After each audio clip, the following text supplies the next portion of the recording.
This is the Glitch Panopticon Season 1 Chapter 10. In this episode, we will be talking about the bigger picture and answering a complicated question. How do the pieces fit together? How to create a glitch in the matrix, fit into the Glitch Panopticon? In How to Create a Glitch in the Matrix monologues, the full episodes which can still be found on Podbean's app, the longer episodes available wherever you get your podcasts, we talked about how the structure of reality is segregated into affirmatory and negating impulses.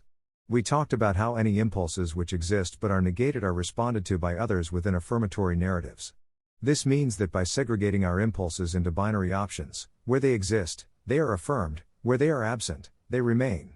Now, this principle was used to explain how identity appears to have a kind of binary interface. But, and this is the main gist of this episode, that binary segregation is the product of the Panopticon, the artificial reality projected upon us by the system.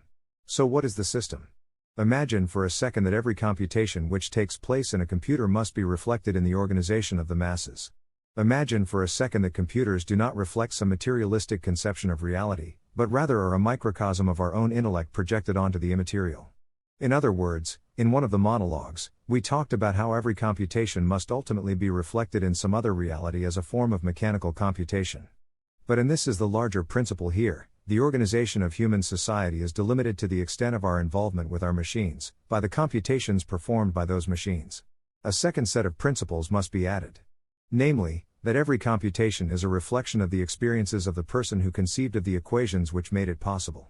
Thus, computation requires a. Mechanical reproduction in some other universe, b. Experiential filtering, c. Social replication. These three principles explain the hyperreality, the projection we experience as the Panopticon. In other words, reality is not a pure simulation, it is the product of the intersection of computation with social organization, within the intersection of many worlds. The next point I'd like to make is with regards to the manner by which this manifests in our personal experience.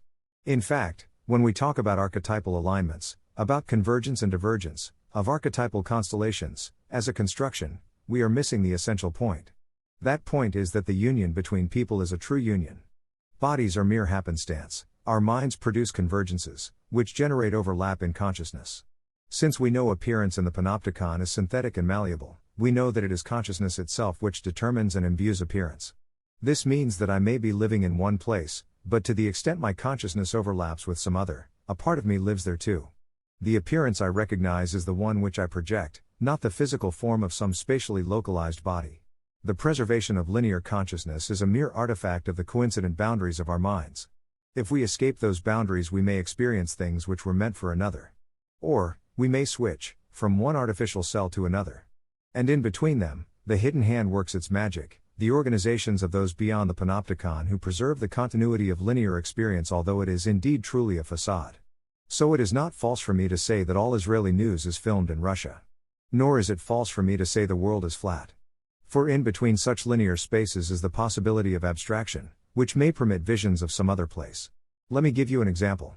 Suppose you are seated in your vehicle. Supposing for a second that some old woman angrily slams her door into the side of your vehicle while getting in hers. Suppose you think this is funny. Suppose that then, she backs up and some other parks in her place. This new person looks at the dent in your car and laughs. But how did he know that the old lady did it? How did he know when he couldn't have seen it? Indeed, outside the Panopticon there is unity of consciousness. There is only one other with many faces.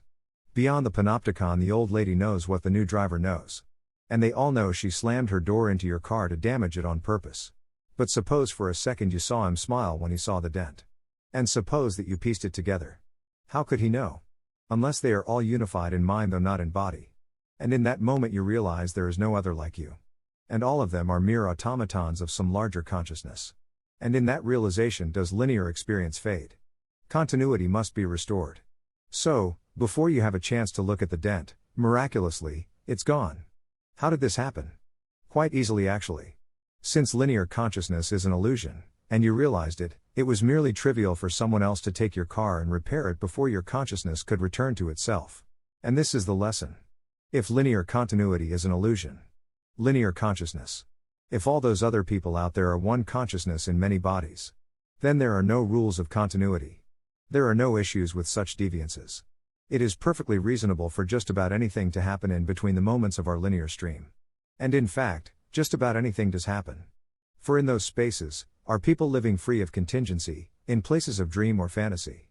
And what would you do with such fantasies? And so, I conclude this episode by asking you, haven't you ever seen something that seemed impossible, but was only so limited by a linear mind? What if those rules did not apply to you or anyone else? What if there is no linear continuity? No time which cannot be bent or even twisted upon itself? That's the end of the podcast for today. If you enjoyed it, please like, comment and subscribe.